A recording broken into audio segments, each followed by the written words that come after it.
Good morning. Welcome to Inside India. I'm Dan Murphy. Straight to your headlines this hour. First, investors brace for impact. We are just 1 hour away before India's 50% tariff kicks in. We'll have analysis on what it means for markets and your money. India, meanwhile, on a diplomatic blitz as Prime Minister Modi heads to Japan tomorrow to shore up Quad ties and then to China for the regional SCO meetings.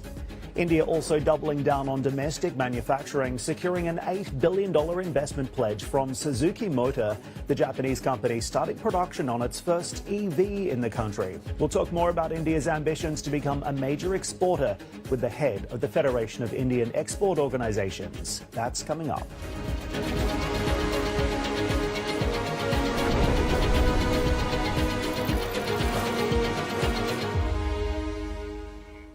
Welcome to the program. Good to have your company this hour. Of course, a very big hour for us and indeed a few hours ahead as we see the India 50% tariff actually kicking in.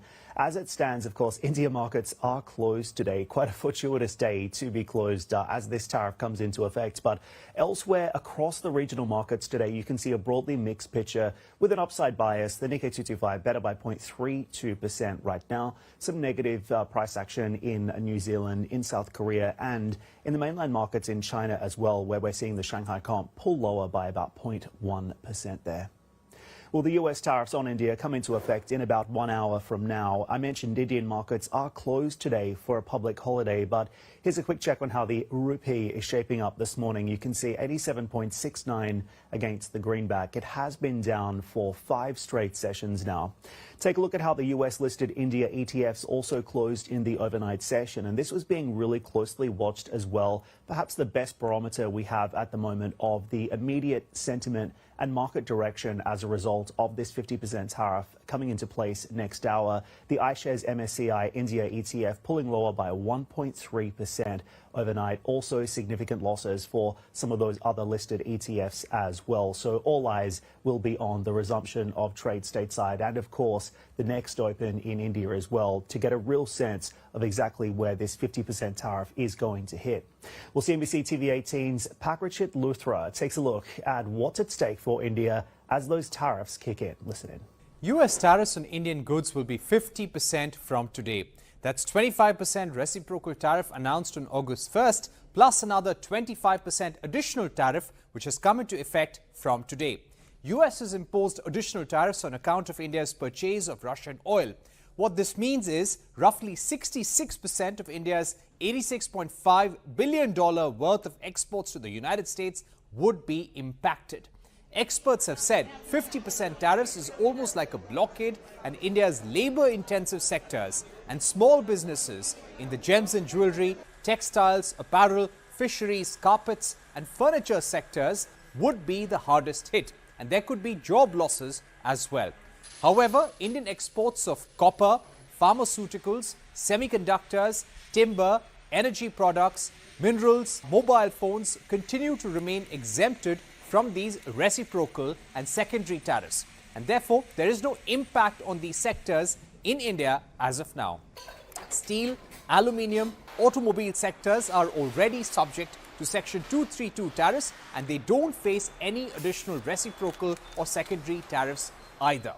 According to a member of India's central bank's Monetary Policy Committee, the US tariffs could lead to a decline of 0.3 or 0.4% in GDP growth, and added that things could get worse if US were to impose further sanctions on Russian oil.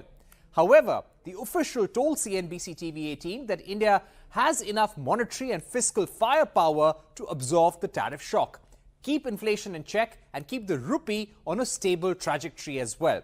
The government, in the meanwhile, is still negotiating with the United States and is looking at ways to mitigate the tariff shock for exporters. With those tariffs about to take effect, Prime Minister Modi is doubling down on his push to ramp up domestic manufacturing, especially in what he calls futuristic sectors like semiconductors. Modi says the world's eyes are on India right now, and his government will do whatever it takes to boost local production. India will not stop here. We are pushing the mission manufacturing so that the country can perform even better in the sectors it is already doing good at. In the coming days, our focus will be on futuristic industries. India is taking off in the semiconductor sector, with 6 plants in the works. The Indian government is also cognizant of the auto industry facing a rare earth magnet shortage. We have launched a national critical minerals mission to improve that. Prime Minister Modi made those remarks at the launch of Maruti Suzuki's new electric SUV, the e-Vitara, its first EV designed for export markets. Suzuki also announced plans to invest $8 billion in India over the next 5 to 6 years. At the event, Modi praised the India-Japan friendship, calling Suzuki's investment a testament to the bond between the two nations. New Delhi is also backing the Quad Alliance ahead of Modi's visit to Tokyo tomorrow, with India's foreign ministry highlighting the bloc's importance, especially for India and Japan, on issues like critical minerals. And while a cloud of uncertainty still looms on the Quad amid tariff-related tensions, India and the US held a 2+2 dialogue Monday discussing trade, energy, critical minerals and security. Both sides also pushed for a new 10-year defence framework, and that defence push is moving fast. The Economic Times now reporting that India is finalising a $1 billion deal with General Electric for 113 jet engines to power its light combat aircraft. The deal with Hindustan Aeronautics will likely be signed next month. All of this also coming as President Trump nominated one of his close aides, Sergio Gore, to be the ambassador of the US to India. So much to unpack here with Richard Rosso. He's Senior Advisor and Chair on India and Emerging Asia Economics at the Center for Strategic and International Studies. So welcome to the program. It's great to have you on today. So let's begin with your headline reaction first and foremost. We are watching right now what amounts to a trade war being declared between the United States and India. No shift on this 50% tariff set to come in as soon as next hour. What's the first immediate reaction we're expecting to see? Well, the good news, it isn't straight up a war right now, because really it's only one side that's doing a lot of the fighting. We saw some tariffs that hit India pretty hard the first time Trump was in office, and India initiated retaliatory tariffs, and you began to see both sides escalating. Here, India is keeping its head down. They're taking this very maturely, trying to find a pathway through on the trade agreement, but also looking for other partnerships where they can lash onto and thinking about domestic reforms as well. So I wouldn't say we're quite in a full-scale war yet. India's trying to find the pathway through. Hopefully we can, but we've got a very effervescent president that has been unwilling so far to sign what sounds like it been the development of a pretty good deal just about a month ago. So, Rick, tell me, do you think a US-India trade deal is still possible given the fracture that we see right now, or has that window already closed? It's still very much possible. It feels like some of the things that the Trump administration has been pushing India for on agriculture market access, some things that India would consider deep red lines. As you know, about half of India's labor market is still in basic agriculture. They can't get to export markets. And so if the Indian market gets flooded with American agriculture, that would be very dangerous for the livelihoods for a lot of Indians that don't have alternatives. So India hit some red lines on some of the areas the Trump administration was pushing on trade. But what India would like to do is put enough sweeteners on the pot. For instance, announcing substantial increases in hydrocarbon purchases from the United States, defense military purchases, maybe even cataloging certain Indian private sector investments that can be made in the U.S. market. These are all things that certainly would hit President Trump favorably, and hopefully that'll be enough to get a deal across the finish line. So still possible, but the agriculture tariffs, dairy has been very difficult to try to fight through. Were you encouraged to see this 2+2 intersessional dialogue taking place between the US and India? Perhaps that is a signal for global markets that there is still an opportunity to make progress here. Yeah, you got a lot of small and medium level meetings that are happening on a regular basis. But clearly the main driver has been the trade agreement discussions, but you did have the Quad Foreign Ministers meeting just a short while back. The 2+2 is quite positive. Our Treasury Department continues to engage. There's been other visits that have been planned so far. So there is a lot of the day-to-day stuff that's happening right now. But the trade certainly is damaging. There's another element that we haven't talked about as well, which it sounds like you're going to see when the numbers come out, a really significant decline of Indians coming here and studying in the United States. And that obviously has a huge positive benefit for the U.S. economy as well. So there is a lot of other negatives even outside the trade agreement, but at least we're trying to keep the habits of cooperation with other departments and other dialogues moving ahead. The 2+2 is our main bilateral security mechanism, and the Quad, and all eyes to see whether or not we get a Quad leaders meeting happening in India later this year, as President Trump has repeatedly promised. Indeed, and one of the things that you have been writing about at CSIS recently is this issue of security. You've said the US-India trade is more than just commerce, it's about security as well. Do you think this escalation puts defense ties and intelligence sharing at risk too? I suspect not yet. It could still happen, and it may slow down future areas of cooperation. But when we both think about the major security threat across the Indo-Pacific, China comes up constantly for both countries. So we do have the shared view that China presents a major danger commercially, militarily, and so finding areas of cooperation. India feels direct pressure from China in ways the United States can't even understand. They've had a conflict. There's only one country in the last 40 years that's actually had conflict with military conflict with China, and that's India. Certainly, they're in a period of rapprochement right now, which is great to see for two huge neighbors. But I do think there's enough substance behind military cooperation that unless things escalate even further out of control, if we can save trade agreement, if we can keep some level of momentum and positivity, I think defense and military has got to be the area that you can bet on, where we got such overlap in interest that we're going to try to find some good ways to cooperate and collaborate. Rick, it's a pretty optimistic view. The bears would argue here that this trade war between the US and India has pushed India closer to Russia and to China. That's not good for the US. Yeah, I think the rapprochement with China began even before President Trump was elected. Things were pretty tense. High-level negotiations were practically cut off entirely because of the flare-up of tensions along the border and a range of other issues. With Russia, a lot of that rebuilding, too, began to happen when India saw an opportune moment to take very low-cost energy, fertilizer, and other things when Russia was just after the invasion. But you do see India also developing deeper ties with a range of other partners the United States considers friendly. In recent years, India signed trade agreements with Australia, with the Swiss-led EFTA group, with UAE, the UK. So I would say India is looking for its partners where they can find it. I think, with China, there is an upper limit on how far they can go because they've got longstanding issues at the border with the status of Bhutan, with the Dalai Lama, that really are pretty intractable. And I think India kind of understands that. But look, two big countries with militaries that are pointing weapons at each other. We'd love to see if they can begin to de-escalate. And you've seen that in a pretty steady manner. Indeed. And the United States still obviously pretty concerned about India's purchasing of Russian oil. Rich, what's your take on that? And how significant is that shift for the US side in particular, using tariffs as a way to achieve strategic goals in other foreign policy issues like the war in Ukraine? I think for a president who views himself as one of the great negotiators, this looks like potentially killing two birds with one stone if it works.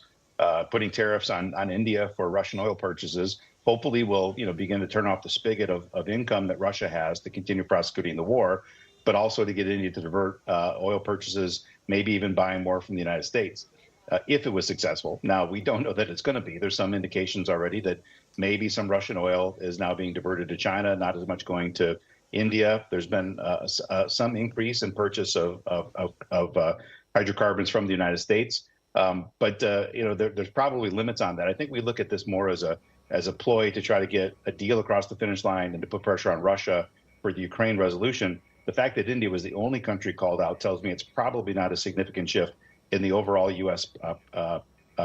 Posture towards Russia and other countries' ability to buy oil. So I think it's more of a negotiating tactic than a change in policy.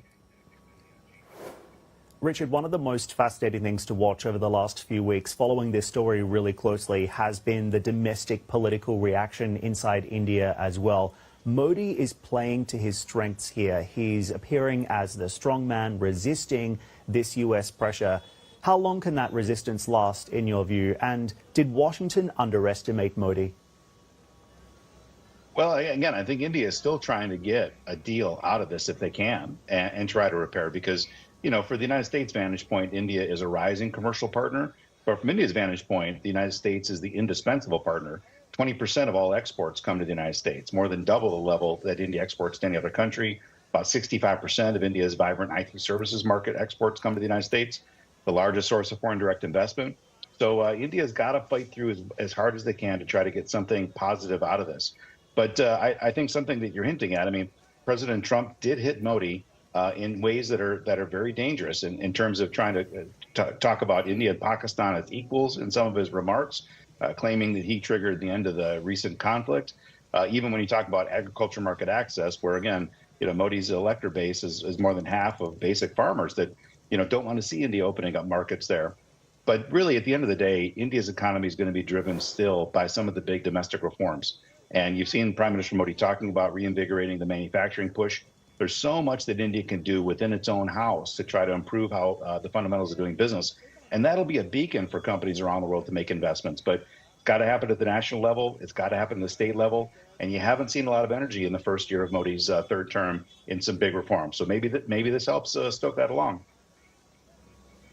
It's been suggested to me this week that this tariff impasse essentially puts the foot on the gas of those reforms inside India. Modi will now be more incentivized to ensure that there are manufacturing tracks, that there are trade tracks, that the economy can continue to grow on. Will we see that acceleration in your view? Do you subscribe to that?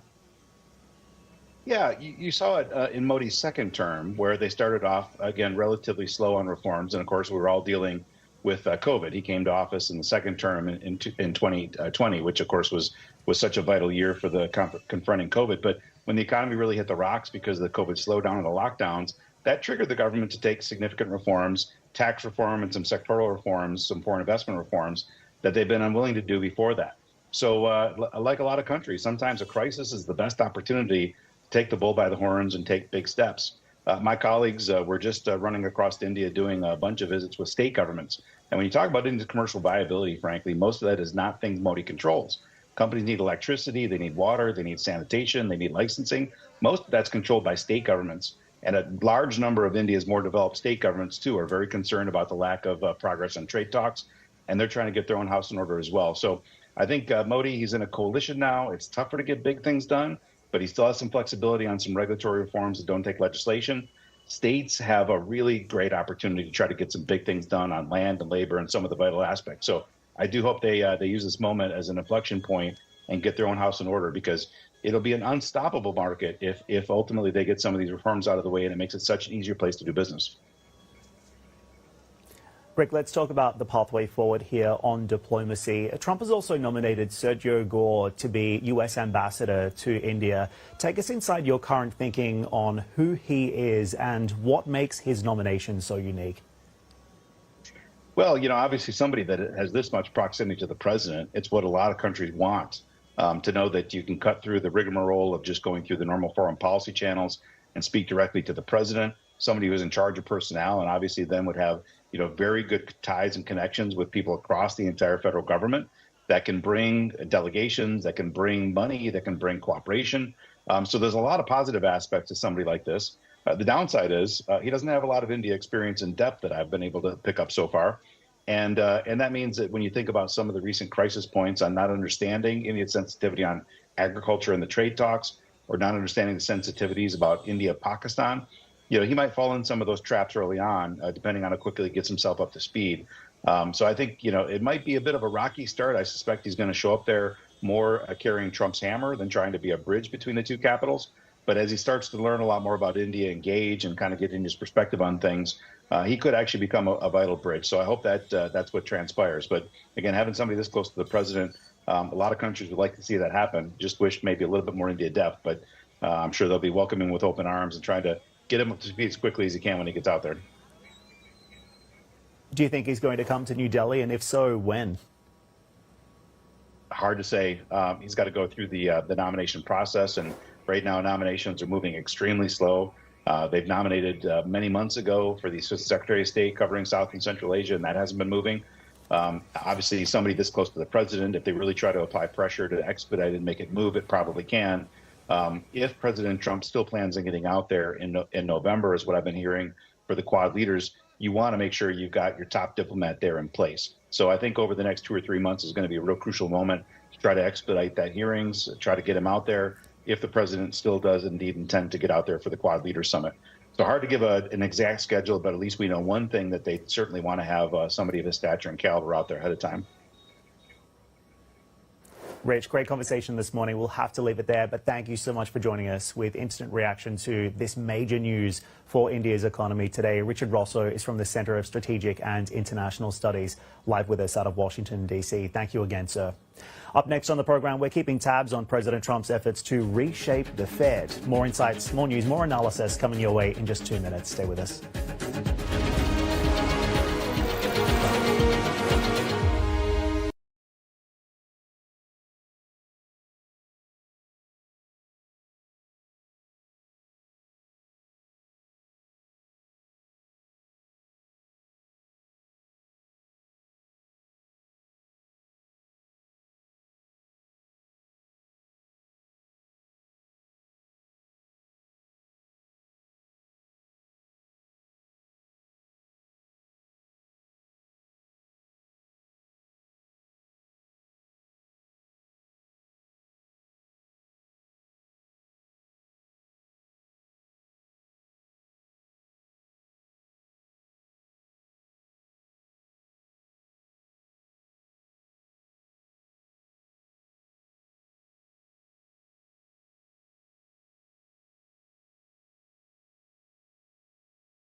Welcome back to the latest now on President Trump's unprecedented efforts to reshape the Fed. Federal Reserve Governor Lisa Cook will file a lawsuit to prevent President Trump from firing her, saying his letter lacks any factual or legal basis. Trump says he has good reason to fire her, saying, quote, "We need people that are 100% above board," but that he'll abide by any court ruling on the matter. If Cook is forced to leave, Trump would be allowed to pick the majority of the Fed's 7-member board and the successor to Chair Jay Powell. We'll have a majority very shortly, so that'll be great. Once we have a majority, housing is going to swing and it's going to be great. People are paying too high an interest rate. That's the only problem with housing. We have to get the rates down a little bit. And when we do, it's going to be a tremendous difference. The country is doing so well. It sort of blows through the fact that we have a man who's too late and not doing a very good job. Meantime, Trump's government may be looking to take equity stakes in companies beyond Intel, as we heard from the U.S. Commerce Secretary Howard Lutnick, who suggested defense contractors could be next. In his interview with CNBC, he explained what would be the circumstances to make the government consider equity stakes in U.S. companies. If a company comes to the United States American government and says, "We need your help, we want to change everything," right? NVIDIA goes to President Trump and says, "I'd like to sell a new kind of chip to the Chinese. I know it's not allowed. I'd like to do that. Will you work with me to do that?" I think that's a question between the CEO and the President of the United States of whether he will listen to them and change the rules. And if he's willing to change the rules and he wants something for the American people, then that sounds like a good idea to me. And there are other times where if the United States of America is completely making your business, or I'll give you the example, we need rare earths. Right? We need rare earth magnets to make motors in America. The Chinese had closed that off, and they were threatening us to not deliver that, and were choking us with that. So what happens? The Chinese have a 90+% market share, and they choke this business. You can't be in business because they sell those magnets for half, put you out of business, so they have 100% market share. That business doesn't work unless the United States of America gets behind it. It is time for America to make sure we win in business and we win in foreign policy, and that's what Donald Trump is doing. If you require and need the United States of America, Donald Trump is going to think about it, but he's going to make sure the benefit of the bargain is earned by the American people, not just giveaways all the time. The U.S. Commerce Secretary Howard Lutnick there talking about the potential for the U.S. government to take more equity stakes in those U.S. champions. Now, of course, this is creating somewhat of a political divide on a matter of principle in the United States. On the one hand, Trump fans would see this as a way to claw back what they have called too much Biden-era spending. They see this as a way for the U.S. government to have a stake in the success of those companies that they deem to be in the national interest. But of course, this raises a lot of questions about the administration's efforts to also call out China for similar practices, and of course on ethical grounds as well, given the U.S. is the home of capitalism. Others argue that these countries should be allowed to operate freely, independently, and at, of course, the subject of their own private shareholders, not necessarily being backed by the state. So you can see that argument playing out stateside right now. Here's a look at how the US dollar has been reacting off the back of this as well. And of course, moving on a variety of factors, but dollar has been quite key to watch this week. 98.37 is the level on the dollar index. And of course, we are coming into some pretty critical earnings this week as well in the United States, which will be very closely watched, including from the likes of Nvidia too. So will that be a driver for market sentiment and direction? The data will also be key to watch when it comes to what happens next with USD as well. But you can see dollar index still holding below this 100 handle. Do stay with us on the program. Plenty more ahead. On the other side of this, a deeper dive on the impact of those U.S. tariffs on India on a sectoral level. Ajay Sahai of the Federation of Indian Export Organizations is live with us next. Don't miss that conversation. You're watching Inside India.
Welcome back. India's largest IT firm, Tata Consultancy Services, is reportedly forming a new unit for artificial intelligence operations.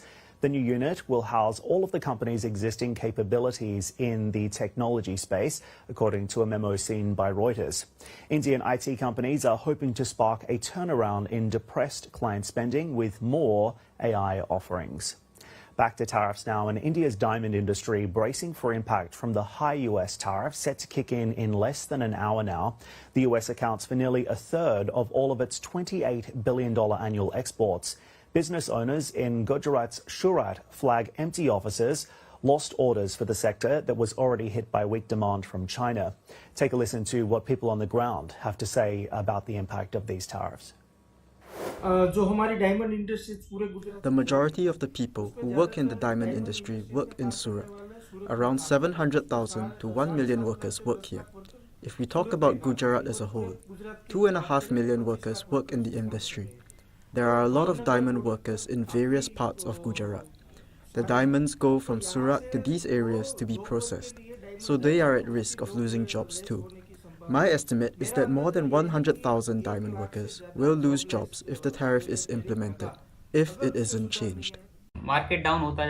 Surat's diamond market is shrinking. We can lose our jobs. The work has become more intensive and the pay is going down.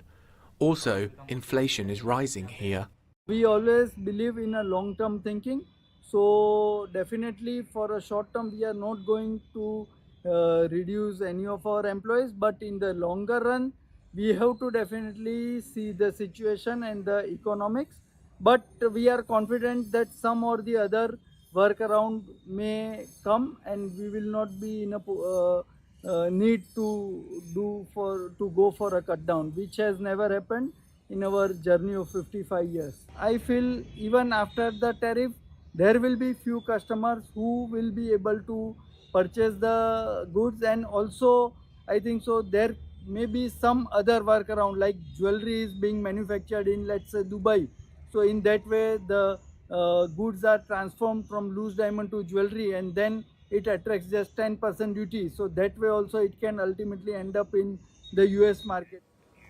And of course, while the diamond industry is pinning its hopes on other export markets, the leather industry is not sharing the same sentiment. Exporters in the leather hub of Kanpur in northern India are worried after clients from the US also cancelled orders. Whatever orders we had from the United States are now null. Customers have told us to halt previous orders. See this, a US customer has told us to stop production until there is a resolution to the tariff situation. We got the mail on August 16th. The situation is really bad right now. We send our products to other countries and produce for the local markets as well. Some factories are working. However, there are many factories which were totally dependent on the US market. They have all stopped work. Tariffs were imposed on China too, 50 to 100%, but they negotiated and it was reduced, and their problem was sorted. We were hoping for the same, but it seems unlikely. We are not big-time traders, and we have prepared orders for the US and customers who said to put these orders on hold till August 26th to 27th, and they will provide us with an update. We have started getting emails of them saying they can't accept orders due to the additional tariffs of 50%. It is not possible for them, and what we will do with them here. The situation is worsening, and we don't know what to do. While these industries face challenges, the Indian government is promoting other sectors like EVs to export more. We spoke about Maruti Suzuki's new plant in Gujarat earlier in the program. Modi, speaking at that launch event of its new SUV meant for export markets, reiterated how global companies are still confident about India. India's demographic advantage and its skilled workforce makes it a win-win situation for our partners. Japan's Suzuki is making in India, and these cars are being exported back to Japan. This is a testament to India and Japan's ties, but also reiterates the confidence global firms have in India. For more on this, let's bring in Ajay Sahai, the Director General and CEO of the Federation of Indian Export Organizations. We're going to drill into the exact impact of these tariffs, bring you across some of the numbers. But Ajay, first, I want your reaction to what you've just heard from those real-world workers on the ground inside some of these key sectors in India, and what you're hearing from exporters as well. Are they bracing for impact here or already looking for workarounds? In fact, we fully sympathize with the sentiments which has been expressed by some of the workers and the owner. We have challenge in hand, at least in the short term. Roughly 55% of India's exports to the tune of around $45 to $48 billion annually is now likely to get hit. To what extent the hit will happen will depend on number of factors. In the medium to long term, we can look into the alternative market. We can look into a very vibrant domestic market also. But in the short term, I think in the sector or for the companies who are by and large concentrating in the US, we have a huge challenge in hand. And the challenge is also of the cash flows to the companies, because if your cash flow has been stopped, there will be a repercussion in the entire supply chain. We are looking into the ways in which the pressure on the companies, so far as the financial stress is concerned, can be eased out. The unfortunate part is that the tariff on India as compared to our competing country in Southeast Asia and South Asia is now widened to around 30 to 35%, which is not possible to be bridged either by the industry or by the government. The funds required for that will be huge. But some of the low-hanging fruits may be in the form of providing more ease of credit to the industry, moratorium for loan payments that can help the industry at this given point of time. Definitely, the situation is quite acute in the short term. Ajay, this is what concerns me the most right now. You've just said that if this 50% tariff stays in place, then $45 to $48 billion worth of exports could be at risk. So what sectors would you say are most at risk and most exposed right now? We've heard from workers inside the leather industry, inside the diamond industry in particular. What about other sectors, textiles, IP, etc.? What are you looking out for right now to assess the true impact of this 50% tariff? In fact, if you look into 55% of the tariff, they broadly cover sectors as apparel and textile, footwear and leather, gems and jewelry, sports goods, toys, carpets, chemicals, plastics. And all these segments are generally dominated by small and medium companies. That's why the problem is further acute. Large companies probably have the resources to hold it for a few months, but the small companies don't have that. And that's why we feel that in these segments, we have to look into providing some kind of support. The unfortunate part, again, is that it may not be possible to retain the US market, except in some of the sector where global companies are involved. We have been given to understand that some of the global companies who are taking supplies from multiple countries and earlier taking supplies from India for the US market, they are now revisiting the strategy, asking Indian companies to continue with their production and earmark it for the Europe. Rather, they are moving the Bangladesh production to the US market. So if that happens, probably our export to the US may be hit, but overall export may not be hit because that will move to the other countries. But I don't think that will be possible in number of sectors and by number of companies. So in short, in the short term, probably some hit has to be faced by the industry. To what extent we can lessen the burden on the industry is something which is high on our radar at this point of time.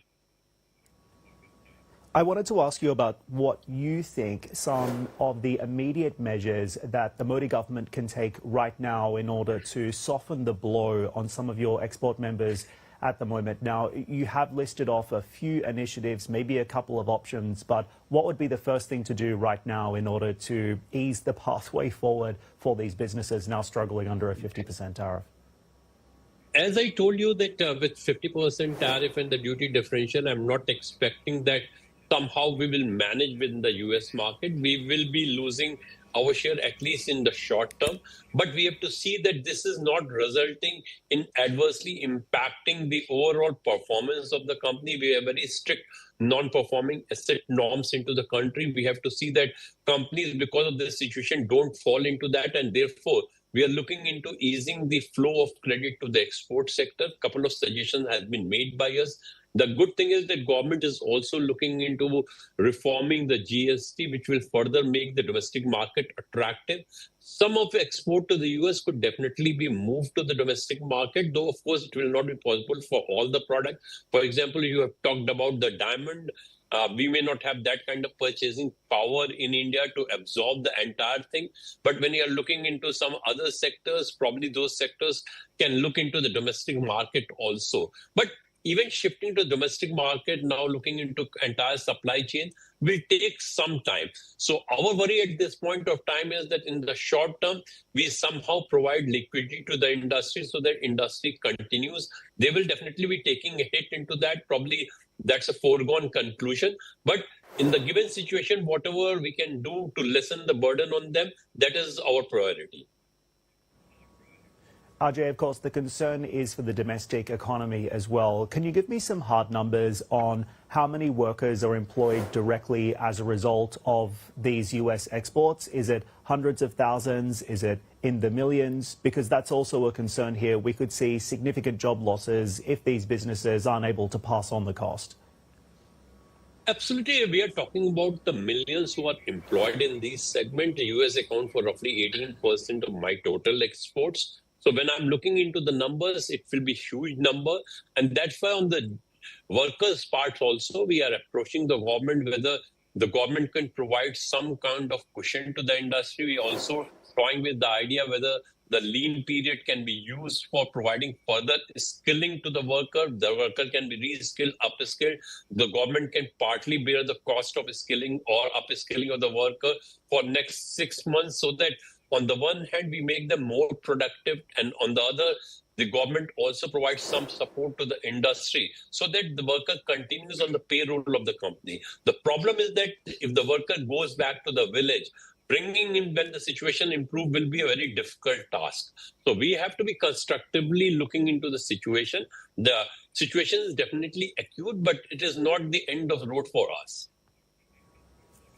And of course, you're on the ground there, you're speaking to your members, you understand the export sector well. Just with regards to the overall economic impact, can you give me some more insight, some more colour and clarity on which Indian states or regions are going to be hardest hit by this trade shock as well? We mentioned the job losses. What about at a more micro level? Where exactly is this going to be felt the worst? So if you look into, we are talking about an export of a $48 billion, which is hit, which is almost 1% of my GDP. All is not lost. Some of that export will continue. Some of that will find a way into the domestic market. Therefore, I'm not expecting much impact on the GDP because GDP itself will grow with the kind of reform which India is taking. The purchasing power in India is going up.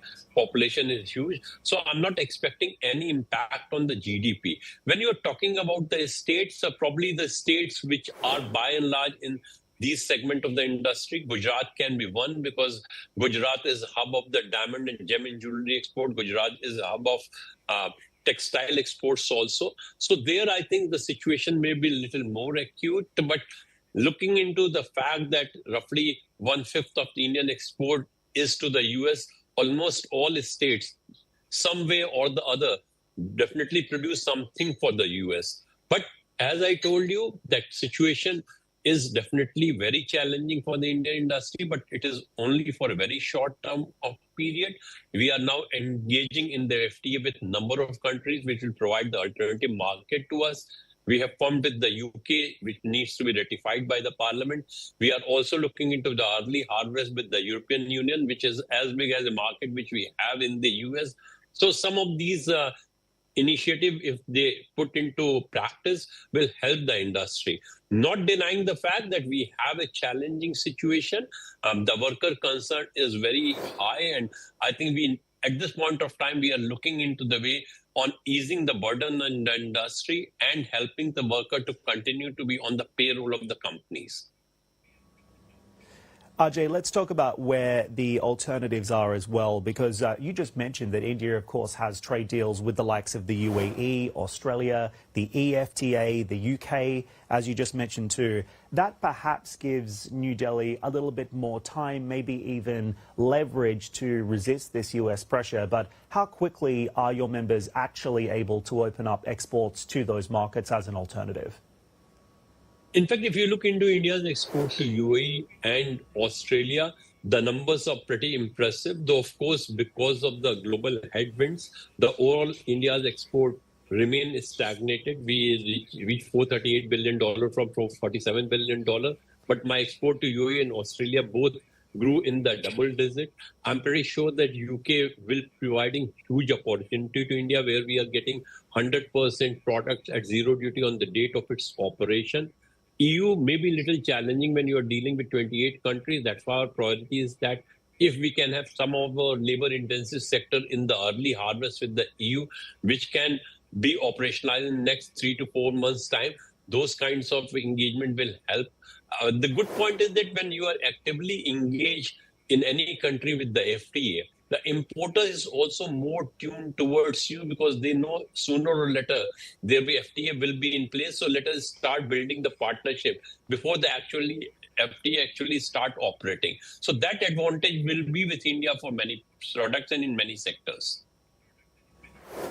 Ajay, have you been talking to the government or government representatives about some of these requests? In fact, we have already flag our request. We will be meeting the government authorities also very shortly, more so on the financing and the banking part of that. And government itself is quite sensitive. They are aware of the challenges which Indian exporters are facing, and they have assured that whatever best can be done in the given situation, government will be providing those kind of reliefs to the industry. Okay, so when it comes to exactly what the government should do next as a pathway forward here, would it be your advice that they should take this trade fight to the WTO? Should Modi hold the line here and wait for the US to acquiesce? What is the right pathway? What is the right course of action that would benefit your members the most? I'm not sure. I'm not having a brief for the government, whether government would like to retaliate, whether government would like to bring it to the WTO dispute. At this point of time, our limited concern is that the job loss should not happen. And even if the job losses are happening, probably the worker is safeguarded from these kinds of losses. So that's the priority. That's why I have also told you that we are not looking into at this point of time in retaining our share in the US market, which is almost not possible for many of the products, except in few cases. The priority is that it should not hit the industry. Industry should not go into NPA. If the industry continues to in the business, I'm pretty sure they will find an alternative market. They will recover in the alternative market whatever losses they are incurring in the US market. Indeed, and let's not forget that all of this also impacts the United States as well. And on a final note here, Ajay, one of the key sectors where the US might actually feel the pinch is, of course, in the pharma sector, where President Trump is threatening some 200% tariffs. What is the warning for the United States here? Will we see drug prices increase in the US unless there's some kind of progress on the pharma side in particular? In fact, if you look into the Goldman Sachs report, it has brought it very clearly that 80% of the burden of the tariff has been passed on to the US retailer, US importer, and US consumer. Only 20% has been borne by the foreign exporter. So it is very clear that if the tariff has been increased, much of that portion has to be absorbed by the US citizen. And that is, I think, in respect of most of the products. Some of the product where US feel that it will hit their economy badly, they have brought them under the exempted list. Pharma is one of such products. Indian pharma is quite competitive, and therefore we are not expecting huge tariff to come on pharma. US retailer importers have huge margins also in pharma. So if the tariff of 25-50% comes, probably that may be absorbed also. Indian pharma is much in demand in other countries also. So moving to those countries may not be that challenging, but we also know that entering a market requires an approval by the drugs authorities. That takes time. The good thing is that with many of the free trade agreement, we have incorporated a provision where we are looking into the market access within a reasonable time of 3 months. So I don't foresee much challenge for the pharma. If pharma is hit, US will be equally impacted, because even for a normal product, as revealed by the report, much of the burden has been absorbed by the US citizens only. Ajay, I'll give you the final word before we wrap it up. What's your message on behalf of your members to President Trump? I think India-US relationship is extremely important. It's a strategic relationship. Probably we are dealing with this situation. Somehow we have to manage with the situation. We have to keep our relationship with US cordial and warm. And we can look forward for the relationship 3.5 years down the line also. Ajay, we'll leave it there. Appreciate the conversation. Come back soon. That's Ajay Sahai there from the Federation of Indian Export Organizations. Thanks again for the conversation. Up next on the program, the luxury parka maker Canada Goose might be flying off Wall Street. We'll give you all the details on the other side of this. Stay with us.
Welcome back. Another story on our radar. Sources telling CNBC that Bain Capital, the controlling shareholder of Canada Goose, has received offers to take the Canadian luxury parka maker private at a valuation of about $1.4 billion. Bain has a 60.5% stake of Canada Goose multiple voting shares, giving it 55.5% of the total voting power. Private equity firms Boyu Capital and Advent International have given verbal offers. Other interested bidders include Bosingdeng International, a Shanghai-based maker of down jackets, and a consortium formed by private equity firm Fountainvest Capital and Antasports. For more on the details of that take-private offer, you can head over to CNBC.com. And let's switch gears to China as well, zeroing in on the country's solar industry. Losses there seem to be widening. Our Elaine Yu joins us live now with more insights and details. Elaine, walk us through what we know.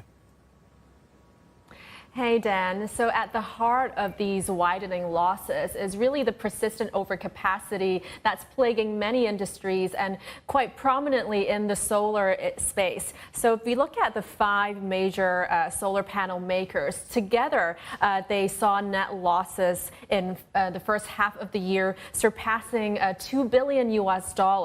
And industry giants like JA Solar, Jinko Solar, they saw their losses deepen. And in Jinko's case, losses in the first half exploded nearly 30 times, and the company cited falling prices as a result of rising capacity, supply-demand imbalances, as well as trade barriers as reasons for that. Now, the sector is caught in a fierce price war, and that means companies have to sell below cost often, and that further erodes their profits. But just to put a number on this overcapacity issue, Morgan Stanley said that in the solar space, China's supply is more than 2 times that of global demand, including demand in China. But there are some bright spots too. If you look at LONGi Green Energy, which is one of the world's largest solar panel makers, they saw a net loss narrowing by half in the first half. So still clocking a 2.6 billion yuan net loss in the first half, but they managed to bring that down, and analysts say it's because of better internal management to lower costs and impairment losses. But we'll watch very closely how Beijing continues to rein in these price wars and excess capacity in the coming months, Dan.